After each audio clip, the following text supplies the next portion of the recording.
Again, a federal court just ruled that when we call or text to make offers to buy houses, that's not considered a telephone solicitation under TCPA. Huge. This is massive. It's going to change wholesaling as we know it. It's going to completely shake it up because a recent court ruling, they just made it so cold calling, texting homeowners, it's a whole lot less risky now. And a lot of people have been sitting on the sidelines scared to do it because they're under the impression it was illegal. A lot of people that make videos like this said it was illegal.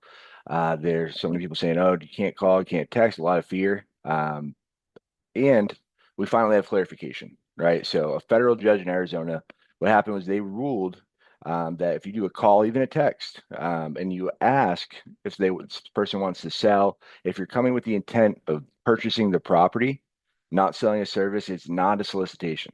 So it's not a telephone solicitation because you're a buyer, you're reaching out to buy, you're not trying to sell something, which is huge, right? And I think it's going to be massive. I mean, personally, I know a lot of big wholesale companies that got like bullied by lawyers because they thought they were in the wrong because it was a big gray area. I mean, if you sat down and read it, which I did because we do a lot of texting, we never really stop texting. But if anyone asks, I would say, hey, it's a gray area. Again, I'm not a lawyer, even for this. Of course, you can look at me. I'm not a lawyer. ChatGPT isn't a lawyer either. I had them break down the case, and they're going over a lot of this stuff in this video that I'm going to be going over.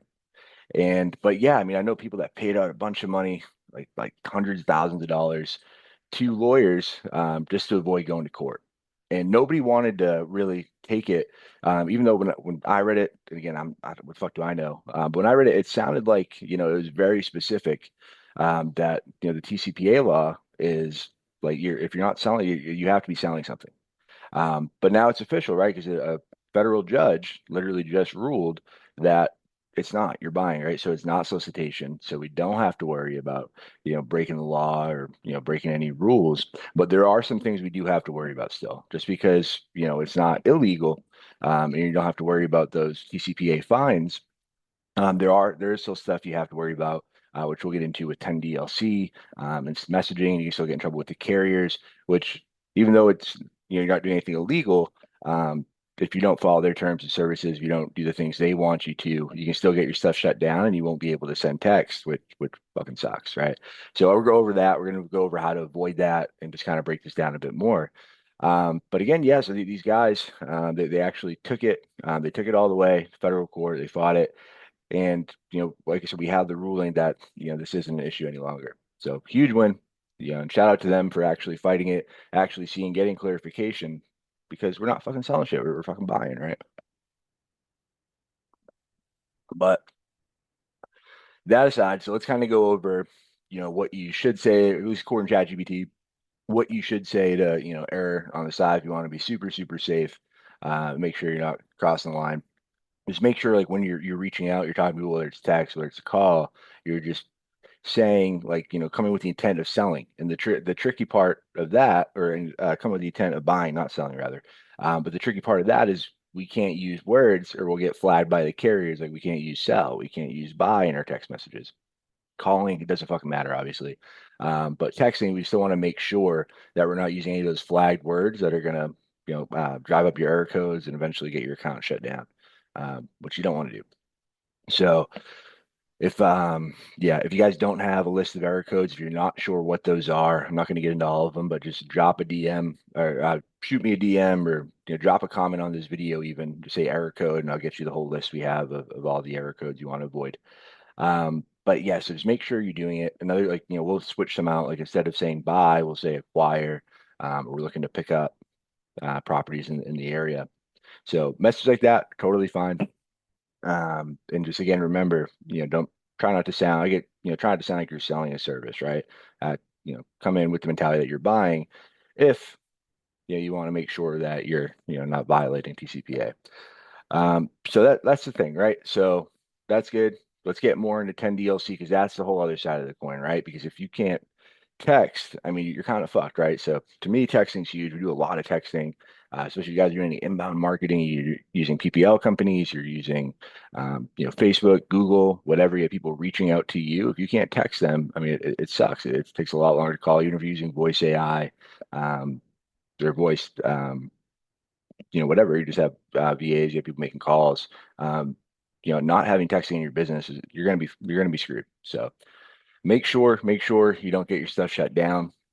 One of the things I always recommend doing is when we set up our clients an investor plug, what we do is we actually set them up on their own Twilio account. So a lot of other CRMs, a lot of companies, or people use like Go High Level or whatever, they use that native one, which is a lot stricter one, and two, you just don't have as much control. So you can actually go into Twilio and you can actually set it up, which we do for our clients, is that you can get a notification if your error messages are too high, so you can they slow down, see what the issue is. Maybe it's landlines, maybe it's whatever. Maybe you're using flag keywords like we talked about, or people are opting out.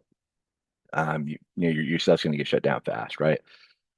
So make sure you're not doing that. Make sure your stuff's good and you're monitoring it because yeah, it sucks. They ask you for a million things. And you have to come through right away or you just get shut down. And they can even report you and blacklist you. So if you don't use Twilio, you can't use other ones like SendGrid or whatever else you want to use. So make sure you keep your shit in good standing. And just make sure you register, right? If you guys need help getting your 10 DLC approved, reach out. I mean, that's what we do over at Investor Club. We do that all for you. Um, Honestly, 9 times out of 10, what we see is a lot of people, they're having trouble. We've had people 6 months plus not being able to get approved. It's usually something on the website. It's usually not the correct verbiage, or you're missing a checkbox or something stupid. And the kicker is they don't tell you what that issue is, right? So yeah, make sure everything's good and you go over it and you don't miss anything because it's a guessing game. You have to figure out why it's not working. So that's it, man. I'm excited. Cold calling, texting, it's back on the menu. Again, for us, it never really left. I know a lot of people, really just stopped doing it, right? They just really cut that out of their business. But like, as long as you're trying to keep your error rates low, there's a bunch of other things you can do. That we help our clients invest bug, or I'll make more videos on and kind of go into how to avoid getting in trouble with the carriers. But you don't have to worry about those fines, right? I mean, you don't have to worry about getting hit with violating that, or I mean, honestly, according to this, even you don't have to worry about the do not call list or any of that shit because we're not selling anything, we're buying, right? So huge. I'm excited. Hope you guys are too. Let me know. We're gonna start making a lot more videos. If you guys have anything specific you want us to cover, let me know. And if you guys haven't heard, we just announced it. The biggest wholesaling event, Wholesaling Syndicate Live, is back. It's going to be September 19th and 20th at the Henry B. Gonzalez Center here in San Antonio, Texas. We have our best lineup yet, our best venue. Super excited. So yeah, go to live.wholesalingsyndicate.com. Grab your tickets now. Depending on when you guys are listening or watching this, early bird pricing still going for about another 30 days. It's just half off, right? So be an action taker, grab your tickets. Fucking cheapest ones like $49. You owe it to yourself. So go there, grab some tickets. Love to meet you, shake your hand, and we'll see you guys on the next one.